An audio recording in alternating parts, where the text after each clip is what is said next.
Comparison से confidence टूटता है, सालों से सुना है। लेकिन आज के वीडियो में देखेंगे कि कंपैरिजन किस तरह से हम यूज करें, बच्चे के सामने लेके आए, जिससे उसका कॉन्फिडेंस टूटता नहीं लेकिन बढ़ता है। कॉन्फिडेंस बढ़ता है, सोच बढ़ती है, ग्रोथ होता है। मैं हिमाली गड़ा हंग्री ब्रेन की फाउंडर हूँ और इस प्रोसेस एंजॉय पेरेंटहुड के पीछे हमारा मकसद है कि आपकी पेरेंटिंग सिंपल हो। Making parenting simple, answering all those questions which are going to be a question mark in our life. हर वो चीजें जो हमारी जिंदगी में एज अ पेरेंट, इनको हम इन वीडियोस में एड्रेस करेंगे। और आज एड्रेस कर रहे हैं सबसे महत्वपूर्ण चीज, कंपैरिजन। जाने अनजाने कई बार हम बच्चे को बिना बताए, देखते ही, दूसरे बच्चों को देखते ही हम कंपैरिजन शुरू कर देते हैं। हमारा दिमाग अक्सर ऐसे चलता है। मेजर रीजन हमारी खुद की परवरिश। सालों से हमने भी वो कंपैरिजन की दौड़ में दौड़ लगाई है। तो ऑब्वियसली जब हम पेरेंट बनेंगे तो वही चीज आएगी और प्रोसेस ऑटोमेटिकली वैसे ही होगा। लेकिन कभी आपने सोचा है कि कंपैरिजन से नेगेटिव इंपैक्ट कैसे होती है, बच्चे का कॉन्फिडेंस डाउन क्यों होता है? ये प्रोसेस को देखेंगे। जनरली हम जब कंपेयर करते हैं तो एक और बच्चा है और हमारा बच्चा है, और हम कहेंगे देखो वो कितना अच्छा है, अनसेड इज तुम कितने बुरे हो। उसमें कितनी कैपेबिलिटी है, अनसेड इज तुम्हारे अंदर कैपेबिलिटी की कमी है। ये जो सारी सोच आती है कि मैं नहीं कर सकता, मैं अच्छा नहीं हूं, I am incapable, somewhere I am wrong, ये सारी चीजें बच्चों के सोच के अंदर चली जाती है and they are the major problem creator. अब वही बच्चा जो खुद के बारे में ये नेगेटिव थॉट रख रहा है कि मैं केपेबल नहीं हूं, वो बच्चा जब काम करना शुरू करे तो कौन सा पर्सन काम कर रहा है? Incapable child. और वो इनकेपेबल चाइल्ड पहले से ही खुद हार चुका है, मेंटली उसने सारी उम्मीदें छोड़ दी है। और जब वो इनकेपेबल चाइल्ड काम करना शुरू करे, जो ऑलरेडी हारा हुआ है, हिज लेफ्ट दिमाग से छोड़ चुका है, वो कैसे जीतेगा? उसको आएगा तो बस एक ही फेलियर। वो चाहे लाख कोशिश कर ले, लेकिन अगर दिल में वो मजबूत ख्याल नहीं है कि मुझे ये करना है, मैं ये कर सकता हूँ, तो बंदा कभी नहीं अचीव करेगा। सो कंपैरिजन बेसिकली जब बच्चे को, किसी भी इंसान को, स्पेसिफिकली बच्चे को डाउन करता है, फील रॉन्ग करता है, वो कंपैरिजन उसकी एनर्जी लॉस करवाता है, उसकी उम्मीदों को चकनाचूर करता है और तभी रिजल्ट्स नेगेटिव आते हैं। तो अब हम देखेंगे कि इस कंपैरिजन को हम कैसे हेल्दी तरीके से यूज करें और बच्चे के अंदर इम्पैक्ट लेके आए which is desirable. So comparison करने के वक्त हम कंपेयर करके नेगेटिव्स ना देखिए, लेकिन कंपैरिजन को एक केस स्टडी की तरह लें। हम देखेंगे कि ये बच्चे के अंदर ये कैपेबिलिटी है तो वो कैसे है, उसे स्टडी करें, अंडरस्टैंड करें, क्या क्या टेक्निक्स है, क्या क्या हुनर है, और वो हुनर मैं कैसे लेके आऊँ, उसका प्लेटफॉर्म बनाए। और जब बच्चे को ये हुनर की तरह दिखेगा तो बच्चा खुद के अंदर तो ऑब्वियसली चेंज करना, ग्रो करना चाहेगा ही चाहेगा। जनरली बच्चे फेल होते हैं दो रीजन से। एक तो खुद की सोच जो डाउन है, मैं गलत हूँ, आई एम नॉट अप्रोप्रिएट, और दूसरा उन्हें आता नहीं मैं कैसे करूँ। जब ये दोनों चीजें जगह पे प्रॉपर पहुंचे तो रिजल्ट एकदम अलग ही है। एग्जाम्पल लेते हैं खाने के बारे में। हमारा बच्चा स्लो खाना खा रहा है और हम बताएंगे देखो उसने कितना फास्ट खाना खा लिया, इतनी देर में खाना खत्म ही हो गया, और तुम्हारा blah blah blah blah. All this things break away the confidence. ये सारा कुछ नहीं करना है, लेकिन प्रश्न पूछने हैं। प्रश्न पूछने के पहले दोनों वीडियोस जरूर देखिएगा, impact of questions part 1 and part 2। आपको समझेगा कि किस तरह के क्वेश्चंस बच्चे का कॉन्फिडेंस डाउन करता है, उनके सोचने की कैपेसिटी बंद कर देता है, और किस तरह के क्वेश्चंस हम पूछे जैसे बच्चे की क्यूरियोसिटी बढ़ती है, उनकी जोश बढ़ती है। उसको ग्राउंड वर्क करिए, उसके ऊपर काम करिए, होमवर्क करिए, उसके ऊपर मास्टरी करिए, फिर ये वीडियो में जो आप सुन रहे हैं उसे आप इम्प्लीमेंट करिए। सो शुरू करें प्रश्न से। हम एग्जाम्पल लेते हैं राहुल की। राहुल वो बच्चा है जो खाना जल्दी खा रहा है और हमारा बच्चा खाना नहीं खा रहा है। तो हम पूछेंगे बेटा राहुल इतना जल्दी खाना कैसे खा रहा होगा? अंडरस्टैंड, हम ये नहीं पूछ रहे कि राहुल ने खाना जल्दी खा लिया, कैसे देखो वो अच्छा है ना। हम पूछ रहे हैं राहुल ने खाना जल्दी कैसे खा लिया होगा? कैसे खा लिया होगा? होगा इज अ क्वेश्चन मार्क। कैसे खा लिया is that you are pointing out कि देखो उसने कैसे खा लिया. द मोमेंट यू ऐड होगा कैसे खा लिया होगा, how could he have eaten it, ये जब हैव आता है तो सोचने का दरिया बनता है. तब वहां बच्चा सोचेगा कि ओके राहुल ने खाना खाया, जल्दी खाया तो कैसे खाया.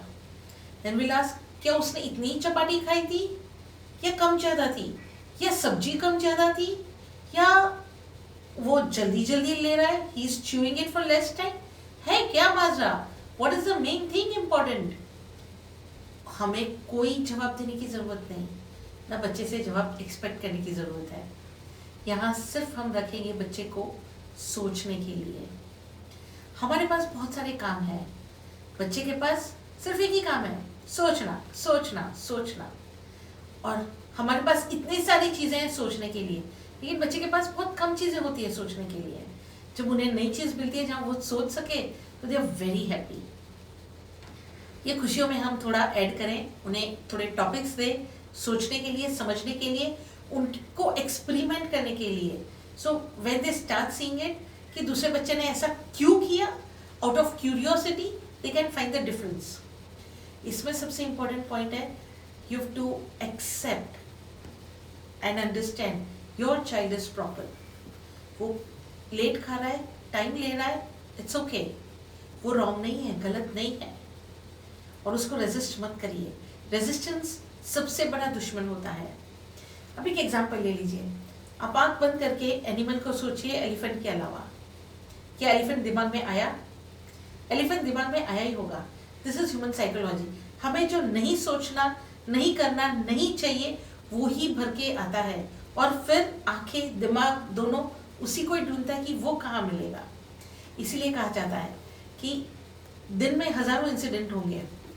अगर हम अच्छा ढूंढने जाएंगे तो वही इंसिडेंट्स में अच्छी चीजें मिलेगी, अगर बुरा ढूंढने जाएंगे तो वही दिन के सारे इंसिडेंट्स में बुरी चीजें भी मिलेगी. It is all what we want to find out. So सबसे पहले क्लियर करिए कि योर चाइल्ड इज अप्रोप्रिएट.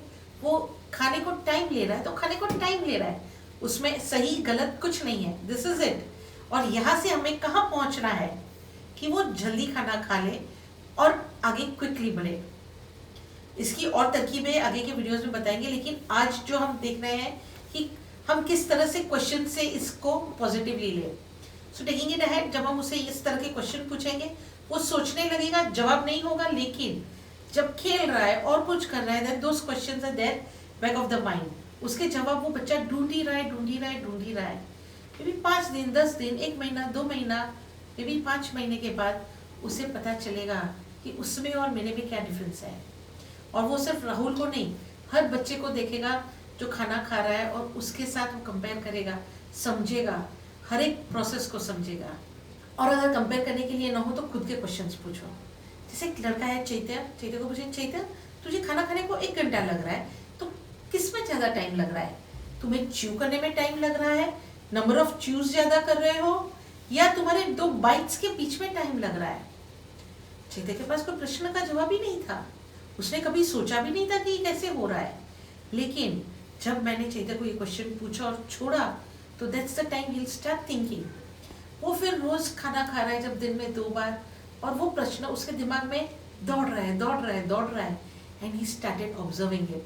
और जब वो ऑब्जर्व करने का शुरू कर रहा है तो उसे पता चल रहा है ओके ये गैप है, ये चीज़ों को मैं करेक्ट करूँ तो प्रॉपर हो जाएगा. मैं 2 बाइट्स के बीच में बहुत ज़्यादा टाइम ले रहा हूँ, how can I make it fast. और ये जब प्रोसेस चैत्य को मैंने बताया तभी मैंने उसे कहा कि कोई प्रॉब्लम नहीं है कि तुम लेट खा रहे हो, तुम्हें ज़्यादा टाइम लग रहा है, उसमें प्रॉब्लम नहीं है.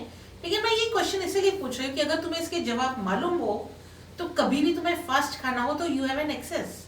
तुम फास्ट खाने के लिए काबिल बन सकते हो. बस सिर्फ इतना कह के जब हम छोड़ेंगे तो एक एक्सेप्टेंस रहेगा, और वो एक्सेप्टेंस बच्चों के लिए बहुत ज़्यादा इम्पोर्टेंट है. बच्चों के लिए स्पेसिफिकली उनकी दुनिया में हम इनकेपेबल पर्सन है, मुझे हर तीसरी या दूसरी चीज़ के लिए बड़ों के ऊपर आधारित रहना है. ये कई बार सफोकेशन भी क्रिएट करता है, जिसका रिजल्ट होता है बच्चे के टेंट्रम्स आना, गुस्सा होना, वायलेंट आना. अब अगर हम इन चीज़ों को समझे, इस तरह से एड्रेस करें तो उनके लिए ये बहुत ही रिलैक्सिंग पीरियड होता है. जब वो क्वेश्चन के साथ खुद को समझेंगे, एक अवेयरनेस क्रिएट होगा, तो वो अवेयरनेस के साथ वो चेंजेस लेके आ सकते हैं। अदरवाइज अगर हम रेजिस्ट करेंगे, फोर्स करेंगे, तो कुछ और होगा, लेकिन ये तो नहीं होगा। रेजिस्टेंस और फोर्स से ज़िंदगी की खुशियाँ जाएंगी, एन्जॉयमेंट चला जाएगा, पीस चला जाएगा, दोनों बच्चे के और आप दोनों की लाइफ में और दोनों के बीच के रिलेशन में भी। लेकिन ये तो हमें चाहिए ही नहीं, कभी भी नहीं। प्यार दिन ब दिन बढ़ना चाहिए, कम बिल्कुल नहीं होना चाहिए। इसके लिए ज़रूरी है ज़बरदस्ती मत करो, फोर्स बिल्कुल मत करो। बच्चे ने दुनिया देखी कितनी है, इतनी सी तो देखी है। एक कहावत है कि जो गुड़ से मरता है तो उसे जहर क्यों देना। जो आदत है, जो आदत बुरी है, वो गुड़ से, मिठास से चली जाती है। कुछ अच्छी प्रश्न, अच्छी बातों से अगर वो आदत बदलती है तो उसे डांट के उसके जिंदगी में वो जहर बोलने का कारण क्या। ऐसे बहुत सारी चीजें होंगी जहाँ बच्चे को कंपेयर करना चाहेंगे, बच्चे को उस तरह, उसकी तरह, इसकी तरह लेके आना चाहेंगे। गलत नहीं है, लेकिन पहले वो प्रोसेस आप भी समझिए कि बच्चे के अंदर ये चेंज कैसे लेके आनी है, वो क्या क्या चीजें हैं जिसके प्रेजेंस से ये होगा। फिर बच्चे को क्वेश्चन पूछिए जिसके जवाब देने जरूरी नहीं, ना आपको ना बच्चे को। वो सोचते रहे, बैक ऑफ द माइंड रहे, और जब सही वक्त आए बच्चा खुद ही उसका जवाब ढूंढे, और वो रियलाइजेशन के साथ जो होगा वो मैजिक से कुछ कम नहीं होगा। That would be the real change, real transformation in your child's life. ये सारी चीज़ें जब आप इम्प्लीमेंट करेंगे, और ऑब्वियसली कहीं रुकेंगे या अटकेंगे, ऑब्वियसली इसीलिए क्योंकि आपके लिए नया है, कई बार आप अटकोगे भी, कुछ और क्लैरिटी भी नहीं होगी। तो आपको मालूम है मुझे कहाँ मिलना, इंस्टाग्राम लाइव पे, और वो लाइव का समय आप नीचे वाली लिंक पे क्लिक करिएगा एंड यू कैन अंडरस्टैंड। अभी नेक्स्ट लाइव कब होगा, जब आप हिमाली गड्ढा से 1-on-1 बात करके आपके क्वेश्चंस के आंसर ले सकते हैं। लेकिन आंसर्स की अपेक्षा रखोगे तो दिल टूटेगा। मेरा स्वभाव है क्वेश्चन के सामने क्वेश्चन, मुझसे जो मिलेंगे वो क्वेश्चंस, और वो क्वेश्चन के जवाब ढूंढते ढूंढते आपको खुद को आंसर्स मिलेंगे, and those will be the real answers जो आपके लाइफ को टर्न अराउंड लाएंगे। और वो क्वेश्चंस पूछने की कैपेसिटी मेरे अंदर बहुत अच्छी है, आजमाइएगा ज़रूर इंस्टाग्राम लाइव पे। और किस तरह की चीज़ें आपने इस्तेमाल की, क्या रिजल्ट्स आए, वो कमेंट में शेयर करिएगा, दूसरे लोगों को भी शेयर करिए, जिससे बच्चों के लाइफ में कंपैरिजन एक बूंद हो जाए। हम दुनिया के हर बच्चे की लाइफ में ये परिवर्तन ज़रूर लेके आए। तो आखिर में एक प्रश्न जिसका जवाब सोचते बदलेगी आपकी पूरी दुनिया। ये प्रश्न पूछिए अपने आप को at the end of the day कि मैंने अपने बच्चे को पूरे दिन में कितनी बार रॉन्ग किया, कितनी बार डाउन किया, कितनी बार गलत साबित किया, जाने अनजाने में। तो मोमेंट में कहूँ कि ये अभी तक हुआ नहीं, गलत हुआ, उसने ऐसे किया, गलत हुआ। अब वर्किंग है, ज़्यादा बच्चे को नहीं मिलते, तो संडे के दिन करिए, या घूमने जा रहे हो 3-4 दिन वहाँ देखिए। लेकिन बच्चे से बात करने से पहले अपने आप को पूछिए कि मेरे लिए बच्चा क्या है और मैं उसे किस तरह से देख रही हूँ। इस प्रश्न का जैसे ही आपको जवाब मिलेगा और उस अवेयरनेस के साथ आप आगे बढ़ेंगे, तो I am sure you going to enjoy your parenthood. Enjoy parenthood.